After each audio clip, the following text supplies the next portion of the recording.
Hello everyone, my name is doctor Azeen Khan और आज हम बात करेंगे कि नींद हमारी ज़हनी नशोनुमा और हमारी ज़हन की ग्रोथ के लिए, मेंटल हेल्थ के लिए कितनी इम्पोर्टेंट है।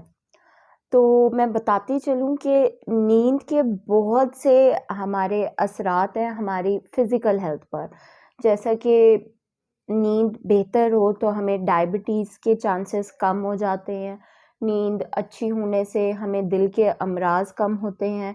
अगर हमारी नींद अच्छी हो तो हमारा वेट गेन नहीं होता या फिर वेट स्टेबल रहता है। अगर नींद अच्छी हो तो इससे हमारी इम्यूनिटी इम्प्रूव होती है और हमारे जो स्ट्रेस हार्मोन होते हैं, जो हार्मोन्स बॉडी स्ट्रेस के दौरान रिलीज़ करती है उसमें भी एक बैलेंस रहता है।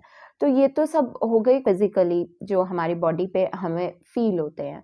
लेकिन इसके अलावा अगर हम मेंटल हेल्थ की बात करें कि हमारे दिमाग पर अच्छी नींद के क्या असरात हैं, तो एक मेरे ख़्याल से एक आम इंसान से भी अगर आप पूछें कि उसको क्या लगता है कि क्या नींद उसके ज़हन पे इफ़ेक्ट करती है, तो वो ये ज़रूर अपना एक्सपीरियंस शेयर करेगा कि ये हम सब ऑब्ज़र्व करते हैं अपने अंदर कि अगर हमारी रात की नींद अच्छी हो, तो बाकी सुबह का दिन हमारा खुशगवार गुज़रता है, हमारा माइंड अलर्ट रहता है, हमारे डेली के कामों में हमारी अटेंशन रहती है। और अगर हमारी रात की नींद ही बुरी हो, तो हमारा सारा दिन चिड़चिड़ापन रहता है। हमें कोई भी काम करने को दिल नहीं करता, किसी भी काम में हमारी तवज्जो नहीं जा रही होती क्योंकि माइंड में एक अजीब-सा अ, तनाव या फिर सर दर्द भी कुछ लोगों को होता है। इसमें अब मैं आपको ये बताऊँ कि तहकीक ने यहाँ तक साबित किया है कि नींद की कमी डिप्रेशन का कॉज़ हो सकती है, ठीक है?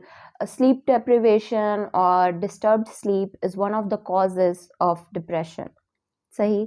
और नींद में कमी हमारे दिमाग के अटेंशन, लर्निंग, कंसंट्रेशन, इसके अलावा मेमोरी, इस सब को इफ़ेक्ट करती है। अगर आपकी नींद बेहतर नहीं है, तो आपके दिमाग के काफ़ी कॉग्निटिव स्किल्स जिसमें आपका ज़हन को चीज़ों को समझना किसी भी चीज़ की जजमेंट करना कोई भी चीज़ अख़ज़ करना लाइक सर्कमस्टांसेस क्या हैं, आपके इर्द-गिर्द क्या हो रहा है, स्पेशली स्ट्रेसफुल सिचुएशन में कोई डिसीज़न लेना, कोई जजमेंट करना, इस सब के लिए आपकी एक प्रॉपर स्लीप ज़रूरी है।